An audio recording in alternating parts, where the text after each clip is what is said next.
네, 오랜만입니다. 네, 반갑습니다.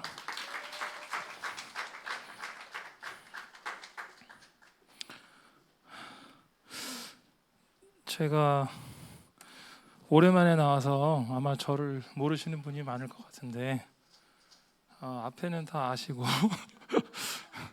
네, 저 잘 모르시는 분 있죠? 한번 잠깐만 손 들어봐 주시면 별로 없네요. 아, 자, 좀 아는데 그래도 손을 드시는 분들은 어떻게 하죠? 자, 간단하게 소개를 짧게 좀 드리고 가는 게 좋을 것 같아요. 저는 여기 방배하나교회 94년도에 나왔고요. 그 전에는 뭐 전혀 하나님 몰랐고요. 그래서 94년도에 나와서 같은 해 예수님 영접 뵙고 그리고 침례 받았고 그리고 나서 97년도에 제가 결혼했고 그리고 나서 2008년도에 제가 레바논 선교사로 파송 나가서 지금까지 한 13년째 지금 레바논에 있습니다. 네, 그래서 최근에 나온 거는 2019년도에 잠깐 나와서 수양회 때 그때 잠깐 나왔던 것 같아요. 예. 그때 수양회 참석했던 분들은 아마 저를 봤을 것 같은데 자우장 그때 마지막으로 나온 것 같고요. 예. 그래서 저는 쉽게 말하면 방배 하나 원조 멤버입니다. 그래서 예, 저희 방배 하나가 한국에 시작한 것이 91년도, 92년도 그때쯤이거든요. 제가 94년도부터 다녔으니까 그죠? 거짓 뭐 원조라고 할 수 있죠? 네, 좌우지간 뭐 인정 안 하면 할 수 없고.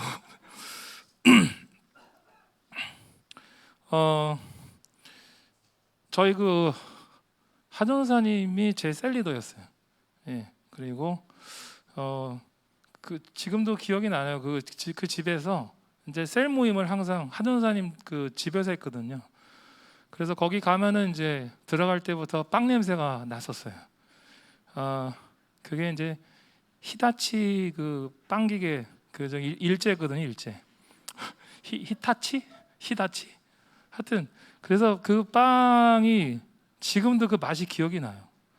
그래서 제가 굉장히 빵을 좋아하거든요. 그래서 그때 제가 결혼할 때 똑같은 걸 제가 샀던지 그랬어요. 그래가지고 저희 지금까지도 레바논에도 빵 기계가 있어요. 그래서 거짓 매일 이렇게 빵을 해 먹고 있습니다. 좌우지간 그때 사랑을 많이 받았어요. 제가 처음 교회 와서 하전사님한테서 많이 받고 또 셀 멤버들 통해서 많이 받고 그래서 이제 그때 받았던 에너지로 지금까지 이렇게 이제 오고 있는 것 같아요. 그러니까 처음에 교회에 와서 그 받는 그 사랑이 되게 중요합니다. 그래서 여러분 여기 가운데 혹시 교회 오신 지 얼마 안 된 분들 계시면은 충분히 이렇게 하나님 사랑을 받으세요. 예. 그게 이제 어떻게 보면 나머지 신앙생활에 굉장히 영향을 줍니다. 그 주변에 다른 분들이 충분히 사랑을 주세요. 예. 그게 이제 그렇게 하셔야지 이제 이게 교회거든요. 여러분 어떠세요? 한국 그 살기 힘드십니까? 요새 젊은 사람들 제가 잘 몰라요. 한국을 잘 몰라서 이게 말씀드리는 게 정확한지 아닌지 잘 모르겠어요. 요새 대학 들어가는 게 어렵죠. 예전에 저 당시에도 좀 어려웠는데 그리고 대학교 졸업하고 나서 취직하는 거 쉽습니까? 어때요? 어렵나요?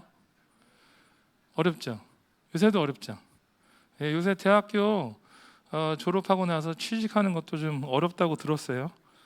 그리고 또 뭐 결혼하려면은 또 이렇게 뭔가 집 같은 것도 있어야 되는데 또 그런 것도 마련하기 힘드니까 결혼하는 것도 좀 부담되고 뭐 또 자녀 낳으면은 또 자녀 양육하느라고 돈 많이 들어가잖아요. 그러니까 또 역시 힘들고 또 인간관계도 어떻습니까? 요새 친구들 관계 많이 또 쉬운 게 없는 것 같아요. 제가 한 가지 얘기를 좀 드릴게요. 예전에 되게 오래된 얘기인데 옛날에 그 TV 프로그램에 보면은 그 할머니 할아버지를 모셔다 놓고 그 낱말 퀴즈 게임 하는 그런 프로그램이 있었어요. 혹시 아시나요? 예. 그래서 이제 할아버지가 설명을 하면 할머니가 그 대답하는 거, 그 해당되는 단어를 그래서 할아버지가 뭐라고 하냐면 할멈과 내 사이, 이거 아세요? 그러니까 할머니가 왼수? 답이 나왔나요? 할아버지가 아니 내자로 평생 왼수? 이게 이제 프로그램이 끝나고 나서 사회자가 할머니한테 물었답니다.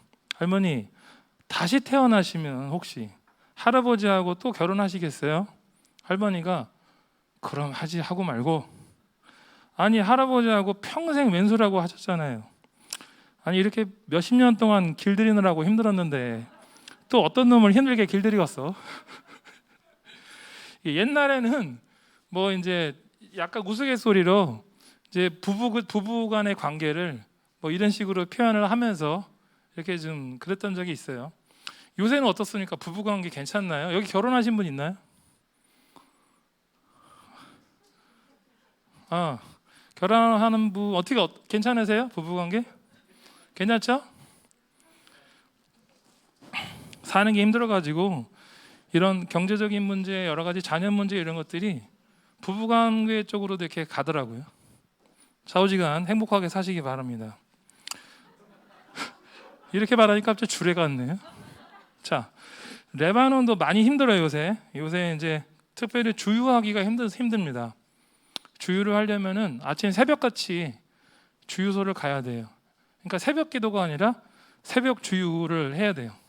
그러니까 6시 이전에 가가지고 주유소 앞에서 기다리는 거야. 그러면 차들이 100m, 200m 이렇게 쫙 줄 서 있어요 차들이. 그럼 그 가운데 껴가지고 기다리는 거야 그냥 하염없이. 주유소가 문 열 때까지. 어떤 날은 한 2시간 기다렸는데 그 주유소가 오늘 안 연대. 그러면 이제 그 다음에 서서히 한두 대씩 이제 막 여기서 이제 이 라인을 이탈을 하는 거죠. 앞에서 막 이탈해 그러면 이게 무슨 분위기야? 그러면 이제 또 같이 또 따라서 다른 주유소를 가야 되는 거예요. 그날은 거진 공쳐. 왜냐면 이미 늦은 거예요. 시간이 늦어가지고 다른 데 가봐야 그날 못 하는 거예요. 지금 레바논 상황이 지금 그렇습니다. 그래서 매일매일 주유를 해야지 사실은 차를 움직여야지 또 이제 이렇게 왔다 갔다 하면서 지금 이사 준비 많이 하고 있거든요 열심히. 근데 그런 것들 하려면은 이거 내려도 되나요 혹시?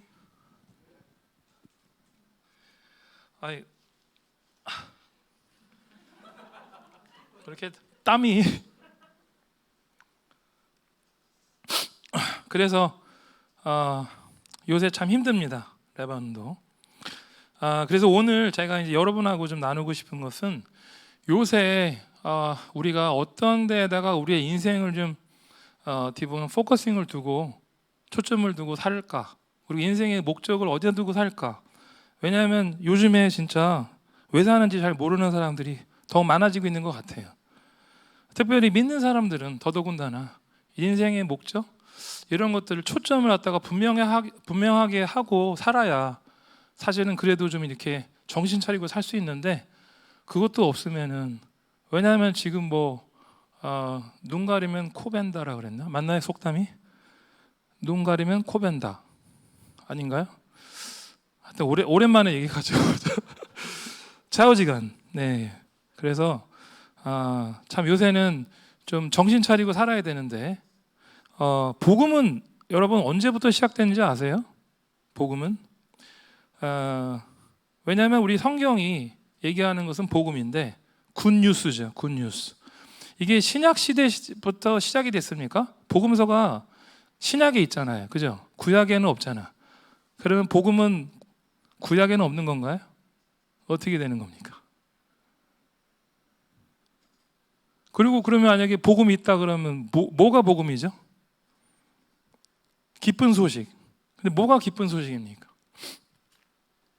우리가 마태복음 1장 1절을 보면요. 거기 뭐라고 되어 있냐면 아브라함과 다윗의 자손 예수 그리스도의 세계라. 이런 식으로 되어 있는데 그러면은 왜 복음서는 아브라함하고 다윗으로 시작을 하죠? 이것도 무슨 이유가 있을까요? 혹시 아브라함과 다윗이 우리하고 무슨 관계가 있습니까? 예. 오늘은 사실 이제 이런 것들에 대해서 여러분이랑 같이 얘기를 좀 하고 싶어요. 이 세상은 매우 탁하죠. 어둡고 흑암의 어떻게 보면 권세를 받고 있는 상황입니다. 왜냐하면 우리가 성경에 보면 공중의 권세 잡은 자라는 표현을 하는데 에베소서 2장 2절 말씀이죠. 그래서 여기 보면 공중의 권세 잡은 자. 그래서 실제로 이제 이 세상은 하나님이 직접 통치하지는 않으시고요. 이제 공중의 권세 잡은 자가 이 땅 위에를 지배하도록 하나님이 허락하셨어요. 예, 지금 그런 상황입니다. 그리고 우리 믿는 사람들은 어떤 사람들인가요?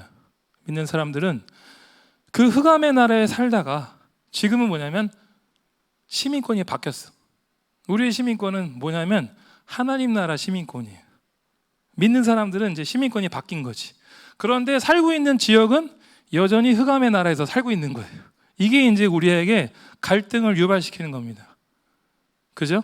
그러니까 우리는 시민권은 바뀌었는데 여전히 흑암의 나라에서 살고 있기 때문에 지금 이 흑암의 나라 안에서 삶의 방식을 바꿔야 돼. 누구로? 하나님 나라의 시민으로.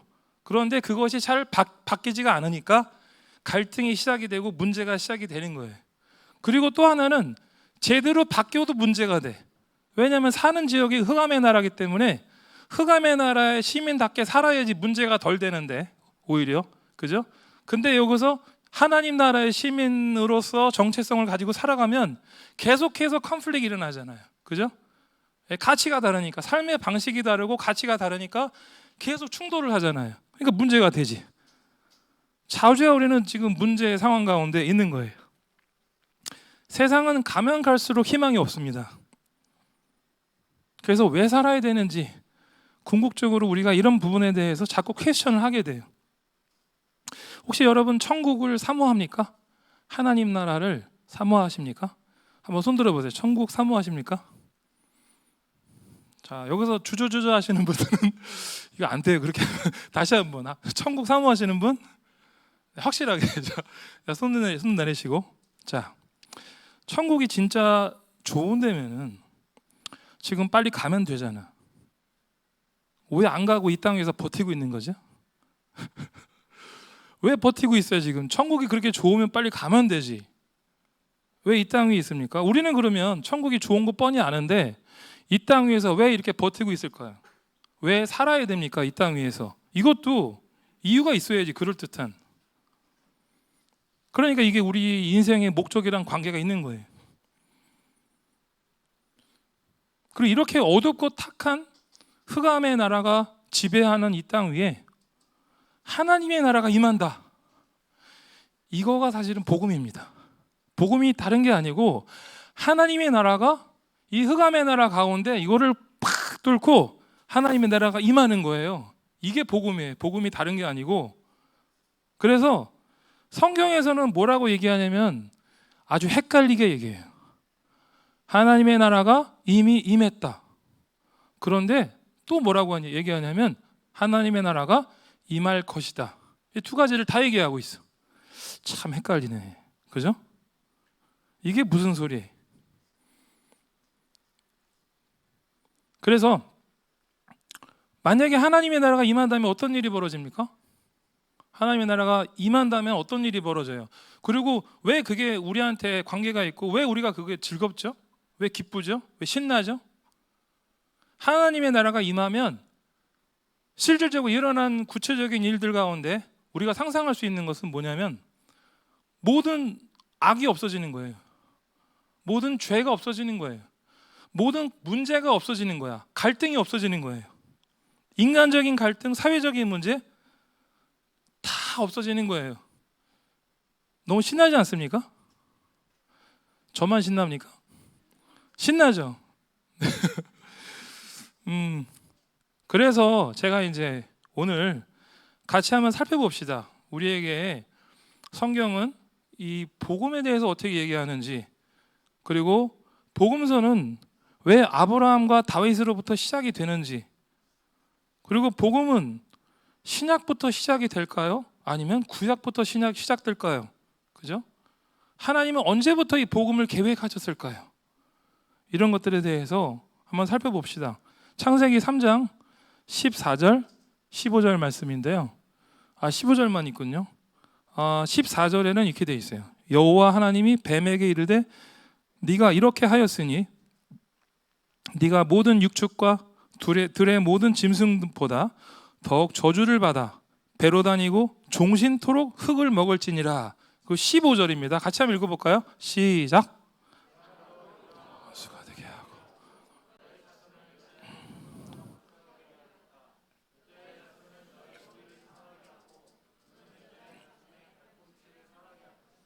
네, 이 장면 너무나 잘 아시죠? 아담과 하와가 죄를 지은 다음에, 그죠? 어떤 일이 벌어질지 하나님께서 예언적인 약속을 하시는 장면이에요. 이게 뭐냐면 벌을 내리시는 가운데 앞으로 인류 가운데 어떤 일이 벌어질지 하나님이 이렇게 한 문장으로 요약해가지고 설명을 해주셨어. 보통 이거를 원시복음이라고 합니다. 원시복음 들어보셨나요? 네, 오늘 원조, 원시 뭐 이런 얘기가 자꾸 나오네요. 네, 하지만 중요한 건 뭐냐면 이 원시복음이 우리랑 관계가 있다는 거예요. 현재 진행형이에요. 현재 진행형. 지금도 여전히 이 원시복음의 영향 안에 있습니다. 우리 삶이. 그리고 또 앞으로 미래도, 우리 인류의 미래도 이 복음의 예언대로 진행이 될 거라는 거예요. 이게 성경이 말하고 있는 겁니다. 따라서 저희는 이 원시복음이 얘기하는 내용을 분명히 이해하고 있어야 돼요. 여기 보면은 두 가지를 얘기하고 있습니다. 하나는 여자의 후손이, 여자의 자손이라고 되어 있는 자손이 너의 머리를 상하게 한다. 너가 누구죠 여기서? 너가? 뱀. 뱀은 계시록에서 옛뱀이라고 표현하는데 다른 말로 전문 용어로 사탄이라고 하면 사탄. 그죠? 그러니까 여자의 자손이, 여자의 자손, 여자의 후손이, 자손이 너의 머리를 상하게 한다라는 얘기는, 자, 여자의 후손이 누군지, 그 다음에 또 뱀은 다 아니까, 뱀은 다 아니까 여자의 후손이 누군지 알아야 돼 여기서 일단, 그죠? 그리고 두 번째는 뭐예요? 또 하나는 뱀이, 그러니까 여기서 너라고 표현이 되어 있는데, 너는, 그러니까 뱀이, 그러니까 사탄이 여자의 자손의 뭐를? 발꿈치를 상하게 한다 이거예요. 이 두 가지 사건 모두 지금부터 2000년 전에 예수님을 통해서 한꺼번에 벌어졌습니다.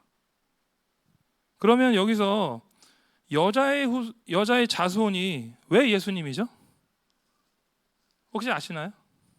들어보셨나요? 네? 여자의 후손이 왜 예수님입니까? 이 부분을 생략하고 싶은데 제가 빠르게 얘기해 볼게요. 예. 이 창세기는 누가 썼냐면은 보통 이제 모세로 알고 있죠. 일반적으로 모세로 동의하고 있습니다. 그죠?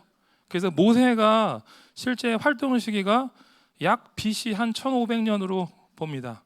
그거보다 약간 좀 더 빠르게 보는데, 좀 더 느리게 보는데 좌우지간 BC 1500년으로 보고, 그때 당시에 중동 세계에서, 중동의 그 사회에서 볼 때 누군가를 호칭할 때 여자를 사용 안 합니다. 이게 이제 말하자면 원칙 중에 하나인, 무조건 뭐예요? 남자 중심 사회이기 때문에 그때는 누군가를 호칭할 때 이렇게 표현 안 해요. 여자의 후손 이런 표현 없어요. 무조건 뭐예요? 남자를 사용합니다. 가령 예를 들어서, 이게 굉장히 걸리적거리네요. 자, 뭐냐면 예를 들어서 제가 이제 아들이 임재예요. 그러면은 임재는 어떻게 표현하냐면, 제 이름이 아브라함이에요. 그럼 아브라함 가문의 아들 임재 이렇게 표현하는 거지, 제 아내가 정루시거든요. 지금 제 아내는 제가 왜 나왔는지 설명 안 했네요. 생각해보니까 제가 그거 설명 안 드렸는데, 제가 갑자기 나왔잖아요. 지금 레바논에서 저희 장모님이 위독하셔가지고 잠깐 갑자기 나왔습니다. 급하게. 그래서 저희 그 아내는 지금 병원에서 장모님 수발 들고 있느라고 지금 예배에 참석을 못했어요. 그래서 저희 장모님의 빠른 회복을 위해서 기도해 주시고요. 계속해서 병원에서 이렇게 이제 있다 보니까 되게 힘들더라고요. 그게 이제 저희 아내를 보니까 이게 쉽지 않은 거예요. 계속 24시간 대기하고 있어야 되고 사이사이에 이렇게 계속 도와줘야 되고 하니까 좀 제 아내를 위해서도 좀 기도해 주세요. 이게 좀 왜냐하면 일을 하다가 또 병 걸리면 안 되잖아요. 그래서 좀 부탁드리고요.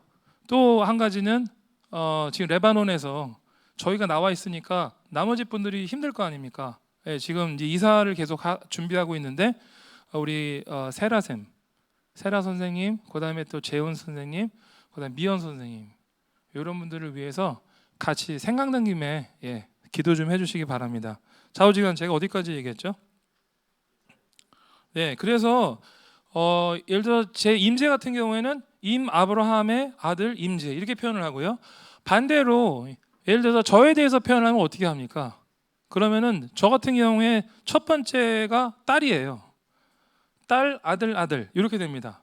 그래서 딸이 이제 임현인데 그러면 임현의 아빠 이렇게 표현을 안 해요.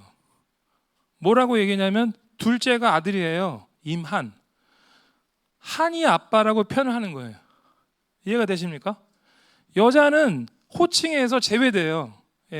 여자를 이용하지 않습니다. 절대로.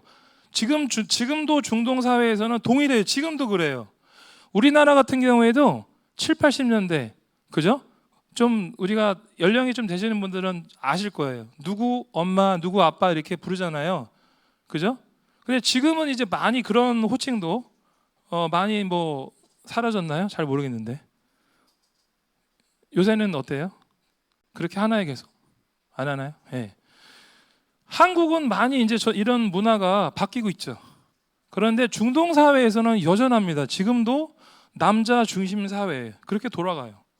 모든 호칭을 남자 중심으로 돌립니다. 그러면 지금 여자의 후손이라고 여자의 자손이라고 표현했잖아요. 이게 뭐냐면 BC 1500년 경에 볼 때 굉장히 독특한 표현입니다. 이건 굉장히 유니크한 표현이에요. 이거는 이해가 되십니까? 이렇게 표현을 할 수가 없어. 그러면은 여자의 후손을 굳이 표현하려면은 오직 한 가지 경우 말고는 해당이 안 돼요. 그게 뭡니까? 아버지 없이 엄마가 애를 낳았을 때 그런 경우를 할 수 없잖아요. 남자를 이용할 수가 없잖아요. 아버지가 없으니까. 그렇죠? 그러니까 여자의 자손이 되는 거지. 그러면 인류 역사상 아버지 없이 엄마 혼자 애가 나온 경우가 있습니까? 우리는 다 알고 있죠. 그죠? 마리아. 버진이잖아요. 처녀인데 애를 낳잖아요. 아버지 없이. 그렇기 때문에 여자의 자손은 누가 된다? 예수님이 된다는 거예요. 그래서 지금 원시복음 이 창세기 3장 15절에서는 재밌죠? 아담과 하와가 죄를 짓자마자 하나님이 예수님에 대해서 얘기를 하고 계신 거예요. 놀랍지 않습니까? 그러니까 복음이라고 하는 그게 언제 시작이 됐느냐? 죄 짓자마자 아담과 하와가 인류의 최초로 죄 짓자마자 하나님께서 그거에 대한 구원의 프로젝트를 시작을 하신 거예요. 놀랍지 않습니까? 하나도 놀랍지 않은 표정으로 저만 놀랐네. 좋습니다. 좌우지간. 그래서 이 첫 번째 사건, 자 이게 두 가지를 갖다가 나눠가지고 제가 자세하게 좀 설명을 해볼게요. 자 여자의 후손이 여기 여자의 자손이 사탄의 머리를 상하게 한다. 이 표현부터 제가 해보겠습니다. 이 사건은 뭐냐면 예수님의 십자가 사건 때 벌어졌죠. 여기서 보면 사탄은 맨 처음에 예수님을 어떻게 보면 뭡니까? 예수님을 죽이려고 하는 그 플롯으로 쫙 짜가지고 유대인도 이용하고 가롯 유다도 이용하고 이렇게 하면서 예수님을 나름대로 해가지고 코너로 몰아서 죽였어. 그랬는데 그래서 본인이 승리했다고 생각했지, 그죠? 그랬는데 예수님이 부활하셨어요. 이것까지는 생각을 못한 거야, 사탄이. 이로 인해서 어떻게 됐습니까? 사탄의 권세가 무너졌어요. 이게 이제 2000년 전에 일어난 일의 영향입니다. 뭐라고요? 사탄의 권세가 무너졌어. 또 하나는 죄의 권세가 무너졌어요. 그 이전까지는 모든 인류는 사탄의 권세 아래, 죄의 권세 아래에서 계속 살아야만 했었는데 이제는 예수님 때문에 뭐가 바뀌었냐면 죄의 권세에서 더 이상 살지 않아도 되는 일이 생긴 거예요. 그러니까 이게 복음인 거죠. 이제는 사탄의 죄의 권세 아래에서 살지 않을 수 있는 방법이 생긴 거예요. 예수님 통해서. 그러니까 이때 뭐가 되냐면 사탄의 머리가 박살난 거예요. 그래서 많은 분들이 이런 얘기를 해요. 하나님의 나라는 언제 임했느냐?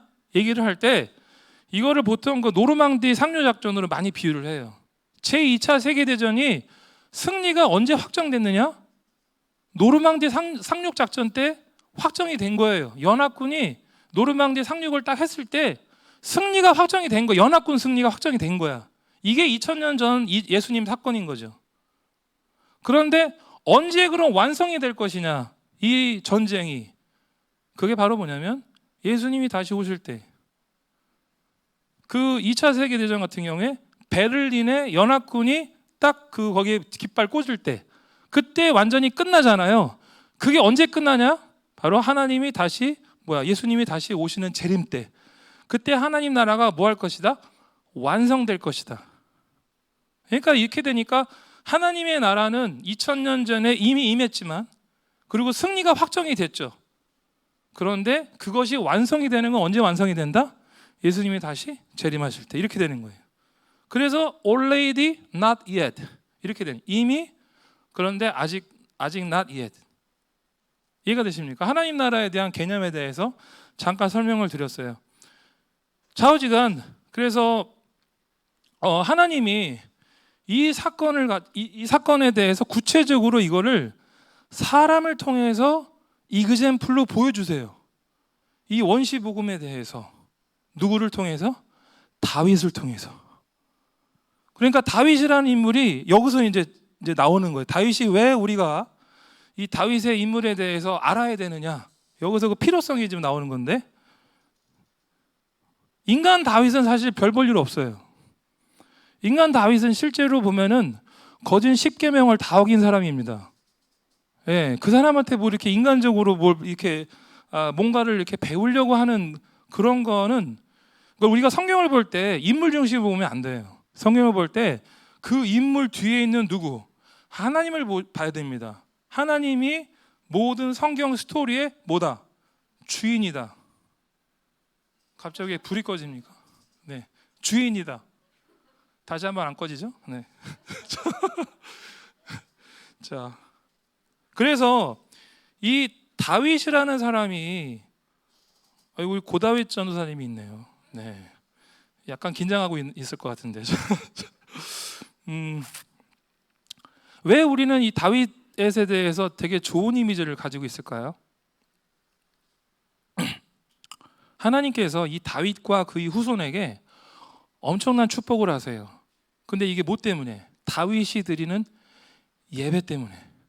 다윗이 드리는 예배 때문에 다윗이 하나님께 엄청나게 사실은 헌신을 했지 않습니까? 막 하나님 집을 짓겠다고 막 난리치고 막 했는데 너는 안 돼 했지만 이 다윗이 포기하지 않습니다. 하나님에 대한 그 사랑하는 마음을 표현하려고 막 무진장 표현합니다. 그래서 이제 예배를 막 감동적으로 하나님께 드리니까 하나님이 감동 먹었어. 마음이 확 열려가지고 오케이 다윗 너를 통해서 하나님 나라의 권세와 왕위가 영원히 이어질 것이다. 이렇게 하나님이 선포를 해버렸어. 이게 어디 나옵니까? 사무엘하 7장 13절에서 볼까요? 같이 읽어보겠습니다. 시작.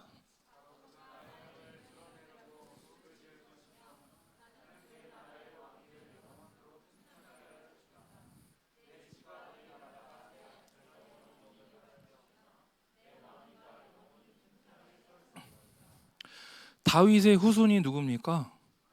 다윗이 이제 그 유대 지파 아닙니까? 그러니까 유다 지파죠. 이스라엘 민족 가운데 12지파 가운데 유다에 해당되잖아요. 그죠? 다윗의 후손 가운데 누가 나옵니까? 예수님이 나오죠. 그러니까 예수님의 왕위가 그러니까 예수님이 세우시는 하나님 나라가 그 권세가 어떨 거다? 영원할 거다. 지금 그 얘기 하고 있는 거죠. 그죠? 그래서 이 얘기는 뭐냐면 창세기 원시복음 가운데 하나님이 여자의 후손을 통해서 사탄의 머리가 박살날 건데 그거에 대한 실제 예를 다윗 왕을 통해서 보여주는 거예요. 지금 실제로 이스라엘 역사 가운데 다윗 왕과 솔로몬 왕 때 가장 최고 전성기를 이룹니다. 솔로몬 왕 때 지역적으로는 제일 많이 차지하게 됩니다. 하지만 그 이후에 솔로몬 왕이 어떻게 됩니까? 실정을 거듭하고 그다음에 여러 다른 나라들과 어떻게 합니까? 이렇게 그 전략적인 결혼을 맺고 이러면서 이방의 문화와 신들이 들어오면서 그때부터 어떻게 됩니까? 망하기 시작하죠. 중요한 거는 여기서 그래서 2000년 전에 예수님이 이 땅에 오셨을 때 예수님이 사탄의 머리를 박살냈다. 그때 죄의 권세가 무너졌다. 그죠? 그리고 그때 하나님의 나라가 도래했다. 다 과거형입니다. 그리고 예수님이 다시 오실 때 어떻게 될 것이다? 하나님의 나라는 완성될 것이다. 자, 그럼 여기서 하나님의 나라가 다시 말하자면 완성되기 위해서는 조건이 있어요. 하나님의 나라가 2000년 전에 이미 도래했고 이제 하나님의 나라가 완성되는 방향으로 가고 있습니다. 맞죠? 근데 여기 조건이 있어요.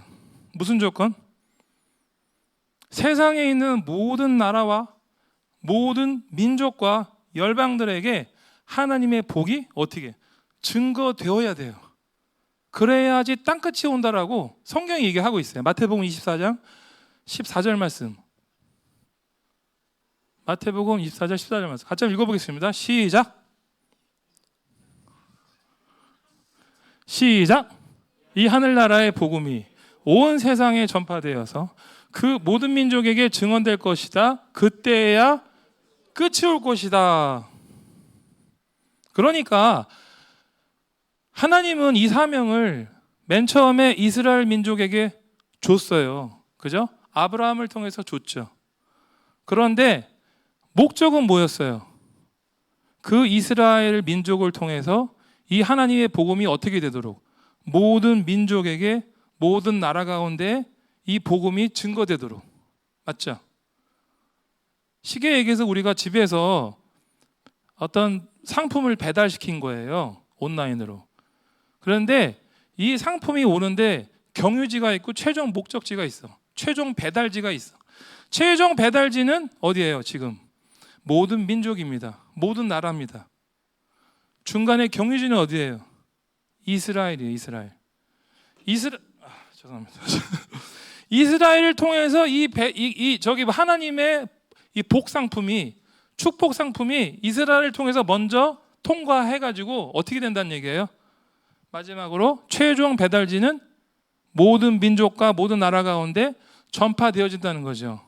그렇게 될 때 뭐예요? 하나님의 나라가 완성되는 거죠. 그리고 그때 예수님이 다시 오신다는 얘기입니다. 그런데 이스라엘이 여기에 성공했습니까? 실패했습니까? 이스라엘이 실패했죠. 예, 이스라엘은 착각했어요. 자기네가 최종 배달지로. 자기네는 최종 배달지가 아니고 중간 경유지인데 이걸 착각을 한 거예요. 그리고 이 사명이 어떻게 됩니까? 이 사명이 고스란히 교회에게 넘어갑니다. 이 부분을 이해하셔야 되는데, 왜냐하면 우리가 그럼 아브라함과 무슨 상관이 있는데, 아브라함의 자손이 우리가 왜 그럴까요? 한번 볼까요? 갈라디아서 3장 7절 말씀 같이 읽어보겠습니다. 갈라디아서 3장 7절 말씀. 갈라디아서 3장 7절 말씀. 혹시 거기 안 계시나요?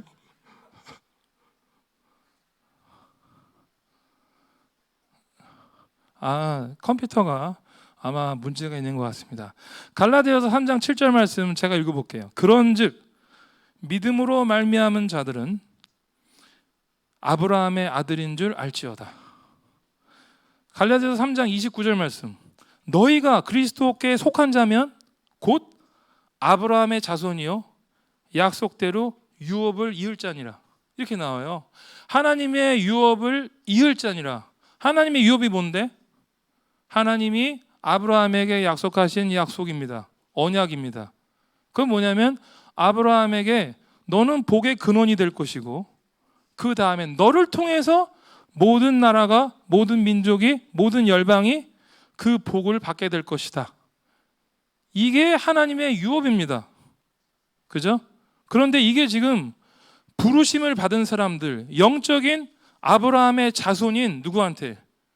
교회한테. 교회에게 계승이 됐다는 거예요. 계승이 됐다.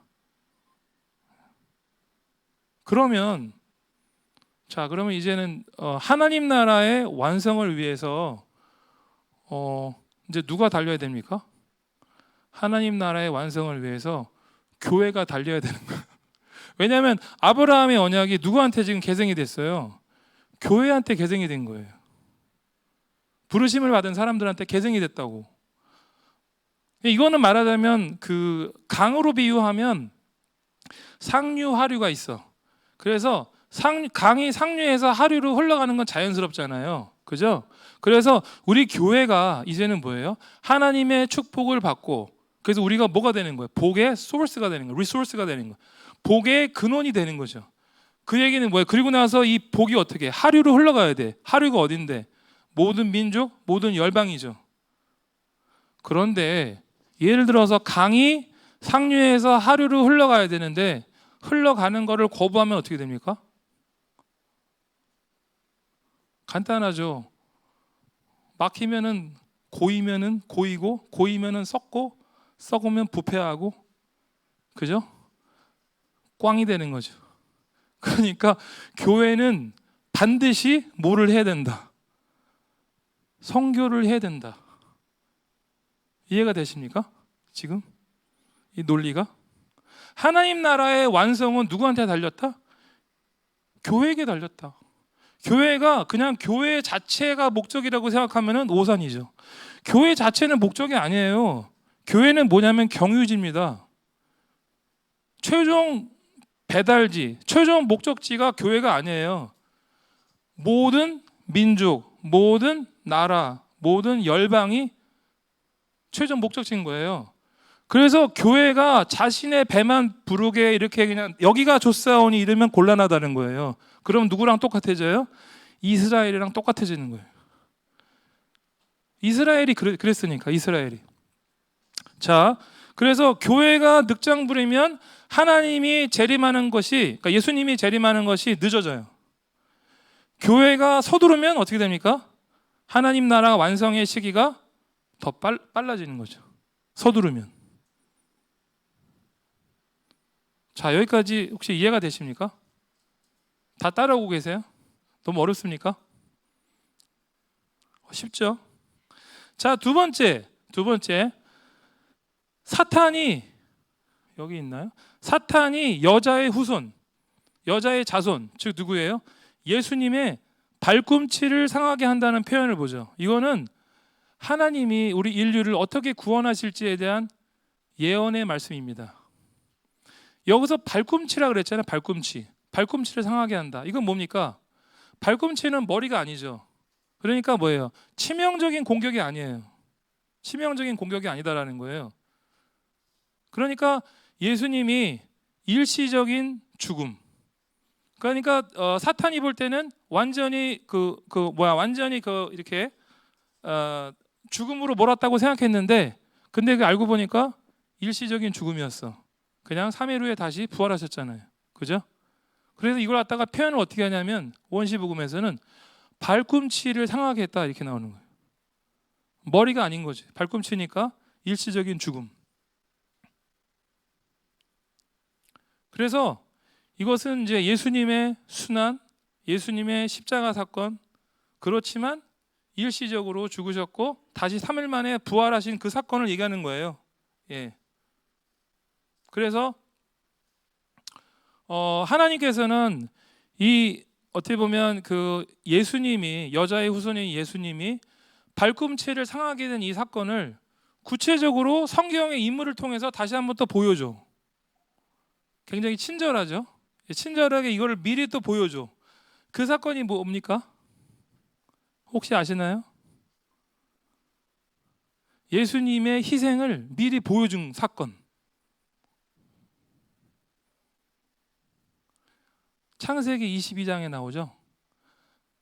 아브라함이 자기 아들 이삭을 하나님께 번제로 드리지 않습니까? 이게 하나님이 명령하셨어. 아브라함한테. 왜 명령하셨을까요? 미리 보여주려고. 앞으로 인류의 구원을 위해서 어떤 일이 벌어져야 될지를 누구를 통해서? 아브라함을 통해서 미리 보여준 거예요. 다시 말해서 아버지 아브라함이 아들 이삭을 희생제물로 바치게 하는 사건이 바로 창세기 22장에 나오죠. 그죠?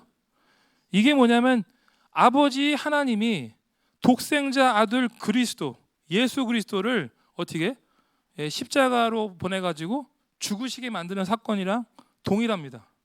미리 그 모형을 보여주시는 거예요. 그죠? 그래서 여기서 보면 첫 번째 사건은 여자의 자손이 뱀의 머리를 상하게 한다는 것은 다윗을 통해서 구체적으로 그 모형을 보여주셨고요. 두 번째, 뱀이 여자의 후손의 발꿈치를 상하게 한다는 것은 누구를 통해서? 아브라함을 통해서 구체적으로 그림을 보여주셨어, 미리. 그래서 오늘 본문 말씀을 통해서 이 창세기 3장 15절을 통해서 하나님이 보여주시는 건 뭐예요? 하나님의 왕위와 권세가 예수 그리스도를 통해서 영원히 이어질 것이라는 그 얘기 한 가지고, 또 한 가지는 뭐예요? 예수 그리스도의 죽음을 통해서 또 그 희생을 통해서 우리가 뭐 할 거다? 구원받을 거다. 이 두 가지. 말하자면 첫 번째는 하나님의 나라의 그 왕위에 대한, 왕권에 대한 그런 프로젝트고요.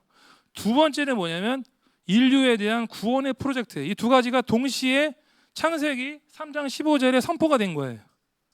그래가지고 그게 2000년 전 예수님 때 한꺼번에 실행이 되어버렸어. 그럼 지금은 어떻습니까?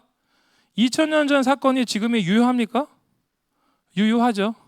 2000년 전에 예수님이 죽으셨고 부활하셨잖아요. 그래서 죄의 권세가 완전히 박살났잖아요. 그죠? 우리가 알기 쉽게 개박살이 났죠. 예. 죄의 권세와 사단의 권세가 박살이 났어요. 언제? 2000년 전에. 그래서 그걸 우리가 하나님 나라의 도래라고 하는 거예요. 그리고 그것이 완성이 되는 건 언제? 교회가 열심히 선교를 해가지고 모든 민족과 모든 나라 가운데 모든 복음이 다 전파가 되면 그때 어떻게 된다? 하나님의 나라가 완성이 될 것이다. 그때 예수님이 통치하는 하나님의 나라가 실제할 것이다. 그 얘기를 이제 한 거고요. 또 한 가지는 뭐예요? 동시에 그러한 그 2000년 전에 예수님의 발꿈치가 상한다는 얘기. 그죠? 그래서 예수님의 죽음과 부활을 통해서 어떻게 이제 우리는 하나님의 그 어떤 그 인도하심으로 구원하심으로 더 이상 죄의 권세에서 아니면 또 뭐 이 사단의 권세에서 살 필요가 없다. 우리는 그래서 예수님을 통해서 구원받는 존재가 되었다. 이게 구원 프로젝트죠. 그래서 이 두 가지 프로젝트가 예수님을 통해서 동시에 실현이 된 겁니다. 그러니까 이제 우리는 이해가 돼.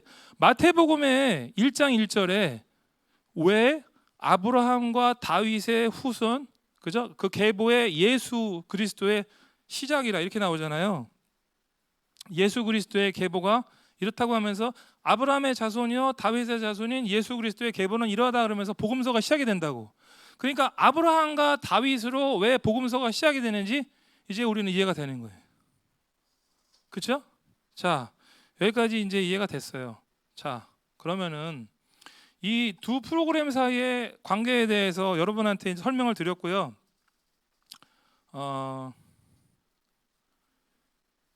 우리 다윗 전도사님 잠깐만 나와 보실래요?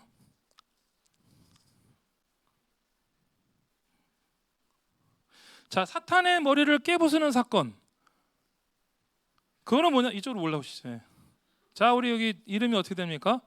고 다윗 전도사님, 그죠? 맞죠? 저는 누구예요? 아브라함. 예, 다윗과 아브라함이 공교롭게도 그죠? 제가 설명하고 있는데 이렇게 다 있습니다. 그래서 다윗 전도사님, 네, 우리 다윗하고 하면은 어떻게 되냐면 뭐예요 이제? 여기 하면은 사탄의 머리가 개박살난 사건이 떠올라야 되는 거예요. 그죠? 그래서 어떻게 하나님의 나라의 뭐가 왕위가 하나님 나라의 권세가 영원할 것이다라고 하는 사무엘하 7장 13절 말씀, 14절, 16절 말씀이 딱 떠올라야 되는. 이게 뭐다? 하나님 나라의 그 왕권 프로젝트예요. 왕권이 회복되는데 이렇게 회복되는 거예요. 그래서 다윗 왕이 실제로 그거 보여줬어. 어떻게 회복되는지를. 그 다음에 이제 저는 뭡니까? 아브라함. 아브라함을 통해서는 뭡니까? 희생하고 말하자면 아니 희생 제물로 드려졌던 그 예수님을 떠올라야 되는 거예요. 왜? 아브라함 당사자가 아니고 아브라함이 누구를 그 아들 이삭을 번제로 바쳤잖아요. 저기 또 옆에 이삭이 있네. 그러니까 이제 이 두 사건을 통해서 성경이 이 부분에 대해서 얘기를 하고 있어요. 어떻게 얘기를 하고 있냐면 다윗 왕은 어느 지파입니까? 유다 지파죠. 그래서 유다 지파에 대해서 유다에 대해서 누가 예언을 합니까? 그 아버지 그 야곱이죠. 예, 이스라엘이 유다에 대해서 어떤 예언을 합니까? 창세기에 그 말씀 보시죠. 여기 창세기 49장 9절 말씀. 여기 보면 유다야 너는 사자 새끼 같을 것이다. 사자 포효하는 사자. 말하자면 하나님의 뭐? 주권, 하나님의 왕권. 그 왕권이 다윗 왕을 통해서 온전히 다 그 그림이 보여진 거예요. 모델이. 알았죠? 이제 들어가셔도 됩니다. 네.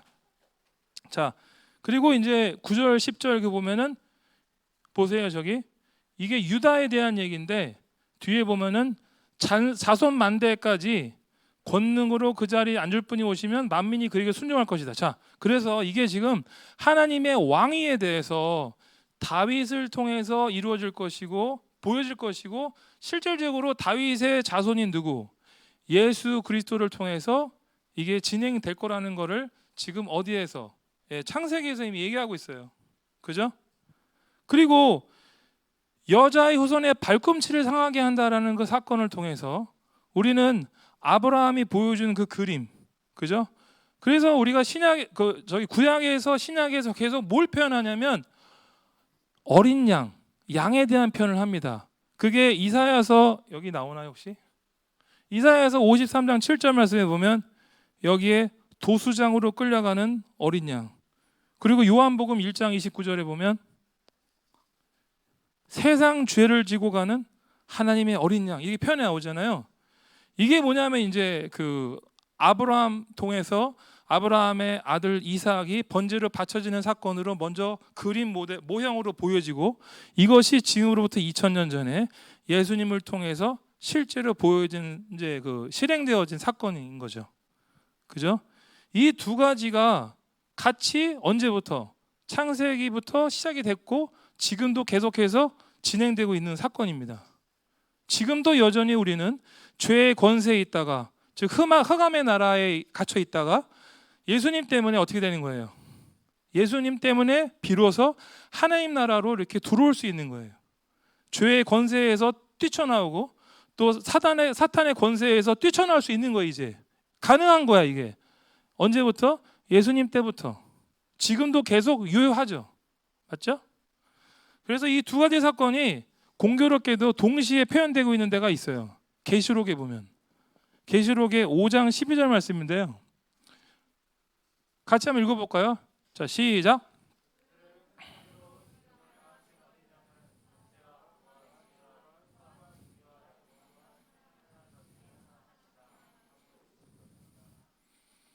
여기 보면 앞에 죽임을 당하신 어린 양은 예수 그리스도의 희생, 십자가 사건을 의미하죠. 발꿈치 상한 거죠. 근데 뒷부분에 가보면 어떻게 됩니까? 모든 능력과 부와 권세와 영광과 찬송이 받으시기 합당하다. 이거는 뭐예요? 이거는 아까 얘기했던 왕권 프로젝트, 다윗을 통해서 보여줬던 그 내용입니다. 그러니까 두 가지가 지금 한꺼번에 얘기하고 있는 거예요. 언제? 계시록을 통해서. 그래서 이 두 가지가 한꺼번에 진행되는 것은 앞으로 예수님이 재림하실 때 이것이 이제 완성이 되는 거죠. 자, 그래서 오늘 얘기를 정리하겠습니다. 너무 길게 설명을 드린 것 같아요. 저도 땀이 많이 나고, 제가 땀이 나면 그때부터 되게 힘들어지는데 수건 같은 거 없죠? 예.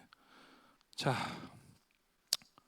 성경은 우리에게 무엇을 말하고 있는가? 하나님 나라가 이미 왔고, 그다음에 앞으로 또 올 것이다. 감사합니다. 아유, 이거 일회용도 아니고. 처음 왔을 때 어떤 일이 벌어졌죠?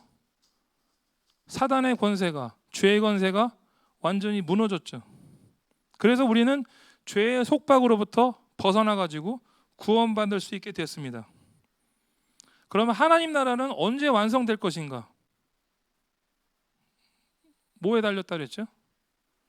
교회에게 달렸다는 거예요. 교회 하기 나름이다 이거.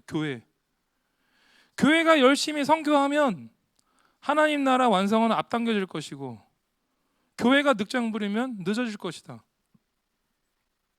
맞죠? 예, 하나님 아브라함의 언약이 교회에게 계승됐기 때문에 지금 교회의 역할이 되게 중요해요.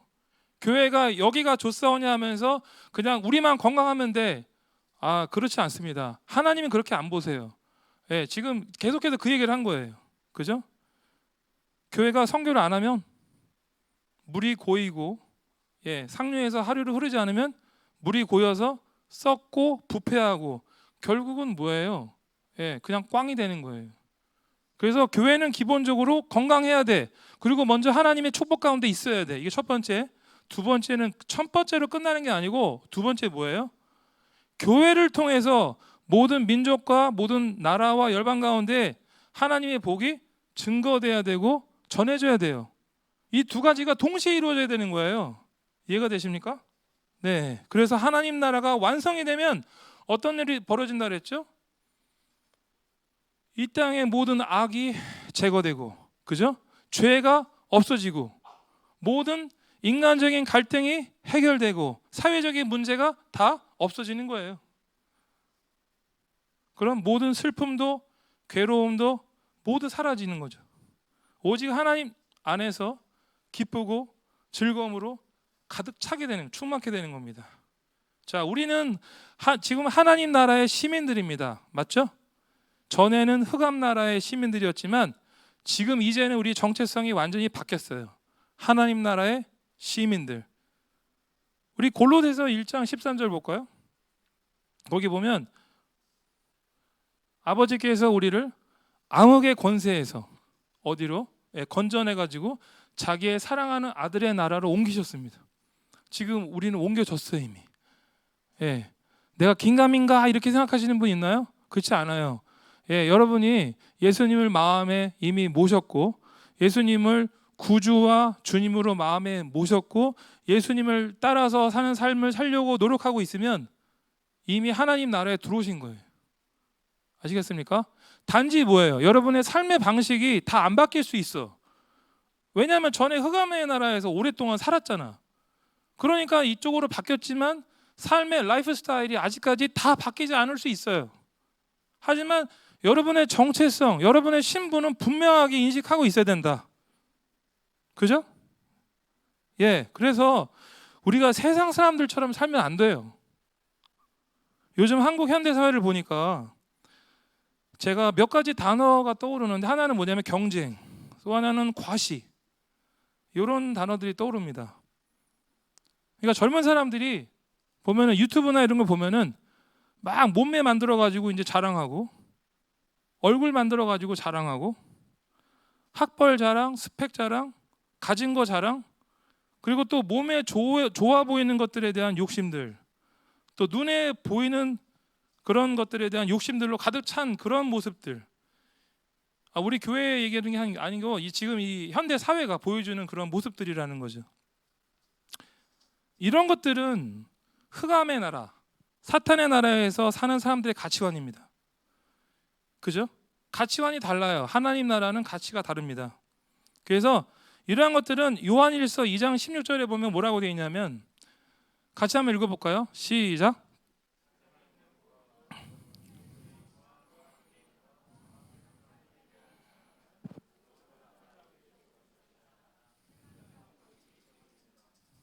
여기 보면 육체의 욕망, 눈의 욕망, 그죠? 또 세상 살림에 대한 자랑, 이런 것들은 언젠가 다 사라질 거예요. 다 없어질 겁니다. 우리가 이 땅 위에서 생을 마감할 때 이런 것들 가져갈 수 없어요. 하나님 나라에. 이거 언젠간 다 사라지는 것들입니다. 이 땅 위에서 우리가 올바른 삶의 목적을 가져야 돼요. 예. 이런 가치관 안에서 우리가 살기 때문에 이게 결코 녹록지 않은 거예요. 하나님 나라의 시민으로 우리가 바뀌었지만 우리가 살고 있는 환경은 여전히 흑암의 나라입니다. 그렇기 때문에 우리가 정신 바짝 차려야 되는 거죠. 그리고 말씀을 통해서 믿음을 굳건하게 하셔야 되고 하나님의 비전을 따라서 사셔야 됩니다. 여러분 가정에서, 직장에서, 또 교회에서, 학교에서 하나님 나라 시민답게 사셔야 돼요. 어떤 사람은 내가 뭘 할 수 있을까? 자신감 없는 그런 분들도 있을 거예요. 또 반대로 이미 그렇게 살고 있는데 많이 지쳐서 힘든 분도 있을 겁니다. 이미 그렇게 살아왔어. 정말 하나님 나라의 시민으로 열심히 살아왔어. 근데 지금 좀 지쳤어. 아, 이렇게 계속해서 할 수 있을까? 근데 여러분 이거 아셔야 돼요. 뭐냐면 선한 수고에는 반드시 하나님의 선물이 있습니다. 비록 이 땅에서 우리가 드리는 수고의 열매가 잘 안 보일 수 있는데 이게 하나하나 뭐냐면 하나님 나라에 쌓이고 있어. 눈에 잘 안 보여서 우리가 알 수 없는데 쌓이고 있어요. 이 부분에 대해서 우리가 알아야 됩니다. 다른 사람들은 잘 몰라도 우리 하나님은 그분을 위해서 우리가 어떤 수고를 했는지, 어떤 희생을 치렀는지, 어떤 섬김을 했었는지 다 기억하세요. 모두 다 아십니다. 제가 마지막으로 그 니글의 이파리라는 그 이야기를 하고 마치겠습니다. 그 반지의 제왕 쓴 사람 아십니까? 반지의 제왕 누가 썼죠? 톨킨. C.S. 루이스의 친구라고 하는데, 그죠? 이 니글의 이파리라고 하는 거는 이 사람이 이제 2차 세계 대전 즈음에 이 반지의 제왕에 대한 모든 인포메이션을 가지고 이 말하자면 대작을 쓰려고 이걸 열심히 쓰고 있는 거야. 근데 이 사람이 좀 약간 완벽주의예요. 모든 인포메이션 데이터들을 계속해서 모으면서 이 반지의 제왕을 써가고 있는데 전쟁이 터진 거예요. 그러니까 이 사람이 자기 생각할 때, 야, 이거 내가 과연 끝까지 이 이야기를 마무리할 수 있을까? 이런 생각이 든 거지. 그래가지고 막 진행은 잘 안 되고 약간 갈등과 고민 가운데 있는데 그때 갑자기 하나님 번개같이 아이디어를 주셔가지고 단편 소설을 쓰게 돼요. 그 소설의 이름이 니글의 이파리입니다. 니글의 이파리. 이게 무슨 내용이냐면 어떤 화가가 있어요. 화가가 있는데 이 사람이 뭐냐면 어떤 완벽주의 성향을 가지고 있어. 말하자면 톨킨이야. 자기 자신을 얘기하는 거예요. 그런데 이 사람이 곧 있으면 먼 여행을 가야 돼. 이 먼 여행이라고 하는 건 뭐냐면 죽음을 얘기하는 거예요. 예, 죽음을 얘기하는 거예요. 그런데 이 곧 먼 여행을 가야 되는데 그 이전에 자기가 어떤 그 나무를 그리고 있는데 이걸 다 못 그리고 있어.